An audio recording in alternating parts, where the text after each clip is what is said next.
नमस्कार। मैं आज आप लोग को हिंदी व्याकरण पढ़ाऊँगा। ये सभी कक्षाओं के लिए मेरा वीडियो है एवं प्रतियोगी परीक्षाओं से संबंधित ये मेरा वीडियो है। इसके पहले हमने भाग 1 का वीडियो जारी कर चुका हूँ। ये मेरा भाग 2 है। मैं प्रदीप सिंह यादव। तो चलिए अपना क्लास शुरू करते हैं। इसके पहले हमने अपने पार्ट 1 के हिंदी व्याकरण के वीडियो में देख लिया था या पढ़ चुके हैं। व्याकरण के 3 प्रमुख भाग हैं। व्याकरण के 3 प्रमुख भाग हैं, वर्ण विभाग, शब्द विभाग और वाक्य विभाग। तो यह हमने अपने जो पार्ट 1 हिंदी का पहला वीडियो हमने प्रोवाइड किया, उस वीडियो में इतना चीज़ें हम जान चुके थे।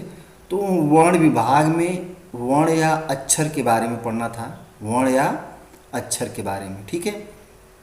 तो इस चीज़ को हम यहाँ पे देखेंगे, वर्ण या अक्षर, और इंग्लिश में लेटर्स।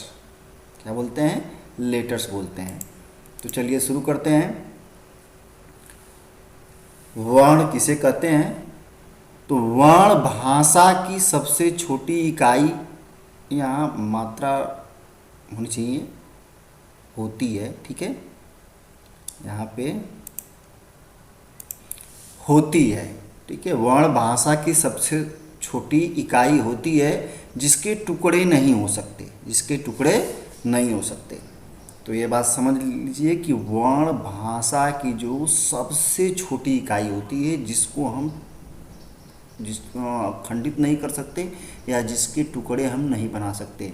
या इसकी एक परिभाषा और है, इसको भी समझ लेते हैं कि मुख से उच्चरित होने वाली वह छोटी से छोटी ध्वनि इकाई जिसे हम खंडित न कर सके, उसे वर्ण या अक्षर कहते हैं।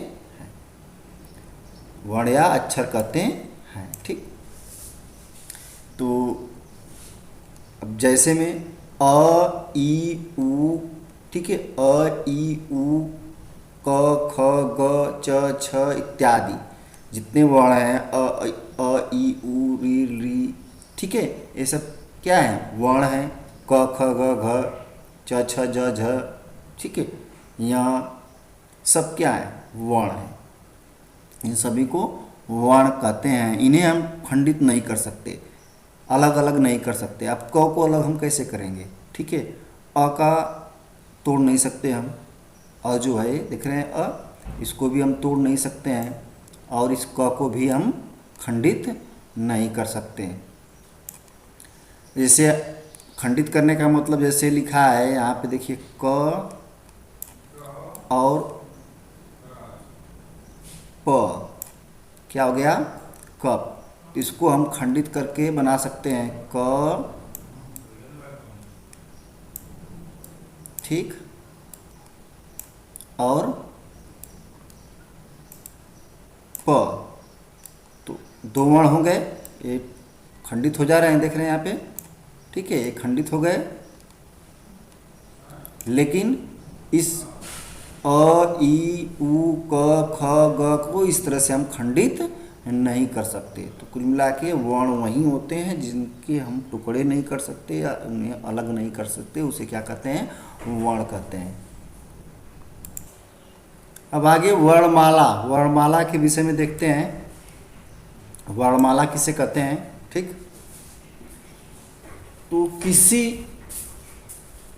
किसी भाषा के वर्णों, किसी भाषा के वर्णों कोष्टक में ध्वनि चिन्हों, वर्ण को ध्वनि कहते हैं, तो ध्वनि चिन्हों के व्यवस्थित समूह को वर्णमाला कहते हैं। किसी भी भाषा का जो वर्ण होता है, उनके व्यवस्थित समूह को, अर्थात एक क्रम में, एक समूह में जो वर्ण हों, उसी समूह को वर्णमाला कहते हैं। हिंदी भाषा की वर्णमाला में कुल 49 वर्ण हैं। हिंदी भाषा की वर्णमाला में कितने वर्ण हैं? 49 वर्ण हैं। जैसे हिंदी वर्णमाला के समूह को ये बता देते हैं, अ से लेके अह तक एक स्वरों का समूह है, ठीक है, और क से लेके ज्ञ तक, क से लेके ज्ञ अर्थात एक श्रमिक तक कह सकते हैं। तो यह भी एक वर्णमाला है, ठीक। तो वह स्वरों की वर्णमाला है अ से लेके अ तक, और ये व्यंजनों की वर्णमाला है क से लेके स्र तक, ठीक है। श्रमिक तक व्यंजनों की वर्णमाला है। तो इन्हीं समूहों को, यह व्यंजनों का समूह है क से लेके श्रमिक तक, और अ से लेके अह तक स्वरों का समूह है। तो एक समूह है, इन्हीं समूहों को क्या कहते हैं? वर्णमाला कहते हैं। आगे देखते हैं लिपि, ठीक है। क्या है? लिपि। तो लिपि किसे कहते हैं? वर्णों के लिखने के ढंग को लिपि कहते हैं। वर्ण किस रूप में, किस ढंग में लिखे जाएं, ठीक है, किस तरीके से लिखे जाएं, इन्हीं ढंग को, तरीकों को ही लिपि कहा जाता है। हर एक भाषा की अलग अलग लिपि होती है, ठीक। किसी किसी भाषा की मतलब समान लिपि हो सकती है, ठीक, और लगभग सभी भाषा की अपनी अपनी एक लिपि होती है। कुछ ही ऐसी भाषा है जिनकी समान लिपि होती है, ठीक है, मिलती जुलती लिपि होती है।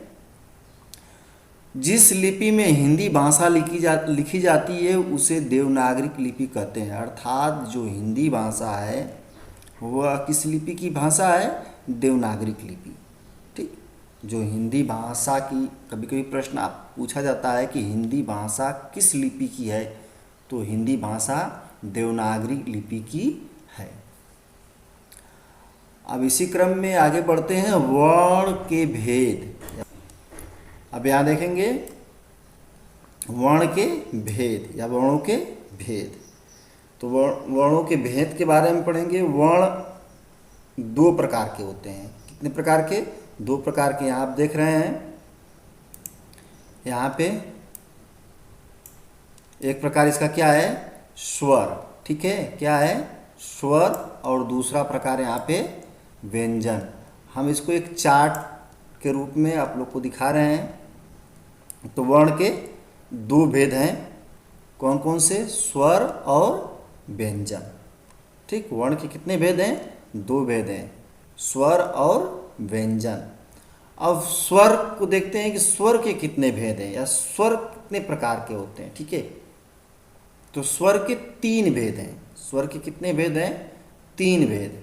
कौन कौन से? ह्रस्व स्वर, पहला ह्रस्व स्वर, और दूसरा क्या है? दीर्घ स्वर, और तीसरा प्लूत। क्या है? प्लूत, ठीक है। स्वर के तीन भेद हैं, पहला ह्रस्व स्वर, दूसरा दीर्घ स्वर, और तीसरा प्लूत स्वर। देखिए, ह्रस्व एक मात्रिक होता है। ह्रस्व क्या होता है? एक मात्रिक। और दीर्घ द्विमात्रिक। दीर्घ जो होता है द्विमात्रिक होता है, और प्लूत स्वर जो होता है त्रिमात्रिक होता है। अर्थात ह्रस्व को एक मात्र का समय लगता है उच्चारण करने में, और दीर्घ को द्विमात्र का समय लगता है उच्चारण करने में, और प्लूत को अधिक समय अर्थात त्रिमात्र का समय लगता है उच्चरित करने में। अब इसी क्रम में देखते हैं कि व्यंजन के भी तीन भेद हैं। व्यंजन भी तीन प्रकार के हैं। कौन कौन से? स्पर्श व्यंजन, ठीक है, स्पर्श व्यंजन, फिर अंतस्थ व्यंजन और ऊष्म व्यंजन। क्या है? ऊष्म व्यंजन। तो व्यंजन के भी तीन भेद हैं, स्पर्श व्यंजन, अंतस्थ व्यंजन और ऊष्म व्यंजन, ठीक। जो वर्ण, ठीक है, किसी न किसी इसके बारे में बताएंगे, स्पर्श करते हैं उच्चरित होने में, किसी न किसी मुख के भाग को स्पर्श करते हैं, स्पर्श करके ही उच्चरित होते हैं, ठीक है। अंतःकरण से जो वर्ण उच्चरित होता है उसे अंतस्थ वर्ण कहते हैं। और जो ऊष्म, अत्यधिक मुख से ऊष्मा निकलती है, श्वास निकलती है, उसे ऊष्म वर्ण कहते हैं। इसका ऊष्म वर्ण का एक और नाम है संघर्षी वर्ण। संघर्षी वर्ण भी कहते हैं इसे, ठीक है। तो यह वर्ण के भेद या वर्ण के प्रकार दो हैं, स्वर और व्यंजन। स्वर के तीन भेद हैं, ह्रस्व, दीर्घ, प्लुत। अब व्यंजन के भी तीन भेद हैं, तीन प्रकार हैं, स्पर्श, अंतस्थ और ऊष्म। ठीक, आज के वीडियो में इतना ही, लेकिन आगे मैं आप लोग को कुछ होमवर्क दूंगा, तो नीचे प्रश्न है। ठीक,